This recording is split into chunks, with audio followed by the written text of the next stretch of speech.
ಕನ್ನಡದ ನಂಬರ್ 1 ದಿನಪತ್ರಿಕೆ ವಿಜಯವಾಣಿಯಲ್ಲಿ ಪ್ರಕಟವಾಗಿರುವ ಈ ದಿನದ ಮಹತ್ವದ ಸುದ್ದಿಗಳನ್ನೊಮ್ಮೆ ನೋಡಿ ಬರೋಣ. ಡಿಕೆ ಶಿವಕುಮಾರ್ ನೇತೃತ್ವದ ನೂತನ ಸಚಿವ ಸಂಪುಟ ವಿಸ್ತರಣೆಯಾಗಿದ್ದು 19 ಶಾಸಕರು ಸಚಿವರಾಗಿ ಸೋಮವಾರ ಪ್ರಮಾಣ ವಚನ ಸ್ವೀಕರಿಸಿದ್ರು. ಇದರೊಂದಿಗೆ ಸಂಪುಟದಲ್ಲಿ 33 ಸ್ಥಾನ ಭರ್ತಿಯಾಗಿದ್ದು 1 ಮಹಿಳಾ ಸ್ಥಾನ ಬಾಕಿ ಇದೆ. ರಾಜ್ಯಪಾಲ ಥಾವರ್ ಚಂದ್ ಗೆಹ್ಲೋಟ್ ಪ್ರತಿಜ್ಞಾವಿಧಿ ಬೋಧಿಸಿದ್ರು. ನೂತನ ಸಚಿವರಲ್ಲಿ 8 ಹೊಸ ಮುಖಗಳಿದ್ರೆ 11 ಮಂದಿ ಹಳಬರು. ಲಿಂಗಾಯತ, ಒಕ್ಕಲಿಗ, ದಲಿತ, ಹಿಂದುಳಿದ ಹಾಗೂ ಅಲ್ಪಸಂಖ್ಯಾತ ಸಮುದಾಯಗಳಿಗೆ ಆದ್ಯತೆ ನೀಡಲಾಗಿದ್ದು ಒಟ್ಟಾರೆ 60%ಕ್ಕೂ ಹೆಚ್ಚು ಪ್ರಾತಿನಿಧ್ಯ ಕಲ್ಪಿಸಲಾಗಿದೆ. ಸಂಪುಟ ವಿಸ್ತರಣೆಗೆ ಸಂಬಂಧಿಸಿದ ವಿಸ್ತೃತ ಸುದ್ದಿಗಳು ಇಂದಿನ ವಿಜಯವಾಣಿಯಲ್ಲಿ ಪ್ರಕಟವಾಗಿದೆ. ಸುಪ್ರೀಂ ಕೋರ್ಟ್ ನ್ಯಾಯಮೂರ್ತಿಗಳ ಸಂಖ್ಯೆಯನ್ನ 34ರಿಂದ 38ಕ್ಕೆ ಹೆಚ್ಚಿಸುವ ಮಸೂದೆಗೆ ಲೋಕಸಭೆಯಲ್ಲಿ ಅಂಗೀಕಾರ ದೊರೆತಿದೆ. ನೀಟ್ ಪ್ರಶ್ನೆ ಪತ್ರಿಕೆ ಸೋರಿಕೆ ಹಾಗೂ ರಾಮ ಮಂದಿರ ದೇಣಿಗೆ ವಿವಾದ ಮುಂದಿಟ್ಟುಕೊಂಡು ಪ್ರತಿಪಕ್ಷಗಳು ನಡೆಸಿದ ಗದ್ದಲದ ನಡುವೆಯೇ ಯಾವುದೇ ಚರ್ಚೆ ಇಲ್ಲದೆ ಮಸೂದೆ ಪಾಸ್ ಮಾಡಲಾಗಿದೆ. ಇದೇ ವೇಳೆ ಸೂಕ್ಷ್ಮ, ಸಣ್ಣ ಮತ್ತು ಮಧ್ಯಮ ಉದ್ಯಮಗಳ ಅಭಿವೃದ್ಧಿ ಮಸೂದೆಗೆ ರಾಜ್ಯಸಭೆಯಲ್ಲಿ ಅಂಗೀಕಾರ ನೀಡಲಾಯಿತು. ಸಂಸತ್ ಸಂಬಂಧಿತ ಇನ್ನಷ್ಟು ವರದಿಗಳು ದೇಶ ವಿದೇಶ ಪುಟದಲ್ಲಿದೆ. ಕಾವೇರಿ ನದಿಯಿಂದ ತನ್ನ ಪಾಲಿನ ನೀರನ್ನು ತಕ್ಷಣವೇ ಬಿಡುಗಡೆ ಮಾಡುವಂತೆ ಕರ್ನಾಟಕಕ್ಕೆ ನಿರ್ದೇಶನ ನೀಡುವಂತೆ ಕೋರಿ ತಮಿಳುನಾಡು ಸರ್ಕಾರ ಸುಪ್ರೀಂ ಕೋರ್ಟ್ಗೆ ಅರ್ಜಿ ಸಲ್ಲಿಸಿದೆ. ಕರ್ನಾಟಕದ ಜಲಾಶಯಗಳಲ್ಲಿ ನೀರಿನ ಸಂಗ್ರಹ ಹೆಚ್ಚಾಗಿದ್ದರೂ ಜುಲೈ 29ರಿಂದ ಆಗಸ್ಟ್ 2ರವರೆಗೆ ಕೇವಲ 158ರಿಂದ 550 ಕ್ಯೂಸೆಕ್ ನೀರನ್ನಷ್ಟೇ ಬಿಡಲಾಗಿದೆ. ಇದು ಕಾವೇರಿ ನದಿ ನಿಯಂತ್ರಣ ಸಮಿತಿ ನಿಗದಿಪಡಿಸಿದ ಪ್ರಮಾಣಕ್ಕಿಂತ ತುಂಬಾ ಕಡಿಮೆಯಾಗಿದೆ ಎಂದು ತಮಿಳುನಾಡು ಅರ್ಜಿಯಲ್ಲಿ ದೂರಿದೆ. ಈ ದೂರಿನ ಕುರಿತ ಪೂರ್ಣ ವರದಿ ಓದಲು ದೇಶ ವಿದೇಶ ಪುಟ ನೋಡಿ.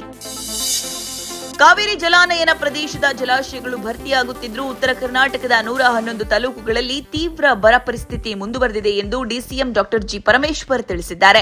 ಮಳೆ ಕೊರತೆಯಿಂದ ಕಂಗೆಟ್ಟಿರುವ ತಾಲೂಕುಗಳಲ್ಲಿ ನಿಯಮ ಸಡಿಲಿಸಿ ಆಗಸ್ಟ್ ಅಂತ್ಯದೊಳಗೆ ಬರ ಘೋಷಿಸಲು ಕೇಂದ್ರಕ್ಕೆ ಪತ್ರ ಬರೆಯಲಾಗಿದೆ ಎಂದರು.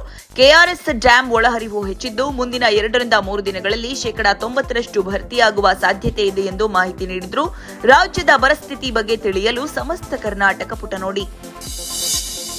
ಮಲೆನಾಡು ಭಾಗದಲ್ಲಿ ಮಳೆ ಆರ್ಭಟ ಮುಂದುವರೆದಿದ್ದು ಸಾಗರ, ಹೊಸನಗರ, ತೀರ್ಥಹಳ್ಳಿಯಲ್ಲಿ ಶಾಲಾ ಕಾಲೇಜುಗಳಿಗೆ ರಜೆ ಘೋಷಿಸಲಾಗಿದೆ. ಹೊಸನಗರದಲ್ಲಿ ಗುಡ್ಡ ಕುಸಿದಿದೆ. ಲಿಂಗನಮಕ್ಕಿ ಹಾಗೂ ಭದ್ರಾ ಜಲಾಶಯಗಳಿಗೆ ಒಳಹರಿವು ಹೆಚ್ಚಾಗಿದೆ.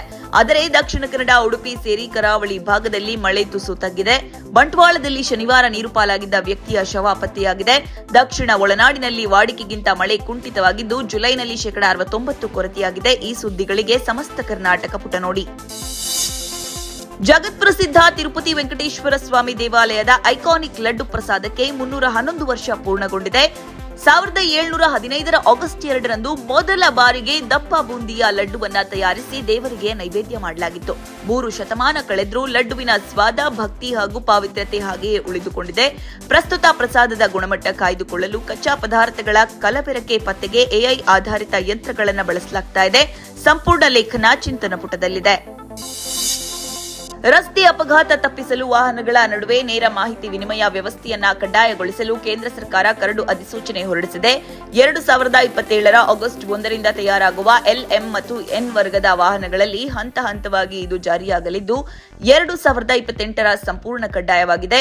ವಾಹನಗಳ ವೇಗ, ಬ್ರೇಕ್, ಪಥ ಬದಲಾವಣೆ ಮಾಹಿತಿ ರಿಯಲ್ ಟೈಮ್ನಲ್ಲಿ ಪರಸ್ಪರ ವಿನಿಮಯವಾಗಲಿದ್ದು ಅಪಘಾತ ತಡೆದು ಇದು ನೆರವಾಗಲಿದೆ. ಏನಿದು ನೇರ ಮಾಹಿತಿ ವಿನಿಮಯ ತಂತ್ರಜ್ಞಾನ ಎಂದು ತಿಳಿಯಲು ಚಿಂತನ ಪುಟದಲ್ಲಿ ಪ್ರಕಟವಾಗಿರುವ ವರದಿ ಓದಿ.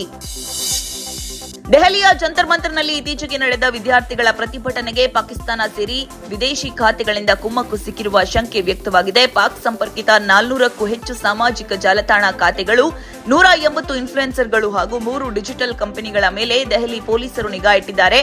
ಎಐ ಬಳಸಿ ಸಂಘಟಿತ ಪೋಸ್ಟ್ಗಳನ್ನು ಹರಿಬಿಡಲಾಗಿದೆ. ಜೊತೆಗೆ ಕ್ರಿಪ್ಟೋ ಕರೆನ್ಸಿ ಸೇರಿ ಆರ್ಥಿಕ ವಹಿವಾಟುಗಳ ಬಗ್ಗೆಯೂ ತನಿಖೆ ಚುರುಕುಗೊಂಡಿದೆ. ವಿವರಕ್ಕೆ ದೇಶ ವಿದೇಶ ಪುಟ ನೋಡಿ.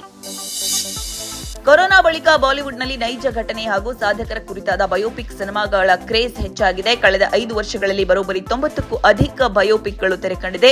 2026ರ ಮೊದಲ 7 ತಿಂಗಳಲ್ಲೇ 12 ಚಿತ್ರಗಳು ಬಿಡುಗಡೆಯಾಗಿದ್ದು ವರ್ಷಾಂತ್ಯಕ್ಕೆ ಈ ಸಂಖ್ಯೆಯು 20 ದಾಟುವ ನಿರೀಕ್ಷೆ ಇದೆ. 2021ರಲ್ಲಿ 15 ಇದ್ದ ಬಯೋಪಿಕ್ಗಳ ಸಂಖ್ಯೆ 2025ರಲ್ಲಿ 20ಕ್ಕೆ ಏರಿಕೆಯಾಗಿದ್ದು ಪ್ರೇಕ್ಷಕರಿಂದಲೂ ಉತ್ತಮ ರೆಸ್ಪಾನ್ಸ್ ಸಿಗ್ತಾ ಇದೆ. ಇವಿಷ್ಟೇ ಅಲ್ಲ, ಮುಂಜಾನೆ ಮಾತು, ಅಂತರಂಗ, ಭವಿಷ್ಯ, ಮನೋವಿಕಾಸ ಕಾಲಂಗಳು, ಕ್ರೀಡೆ, ಸಿನಿಮಾ, ದೇಶ ವಿದೇಶಗಳ ಭರಪೂರ ಸುದ್ದಿಗಳ ವಿಶೇಷಗಳಿಗಾಗಿ ವಿಜಯವಾಣಿ ಓದಿ.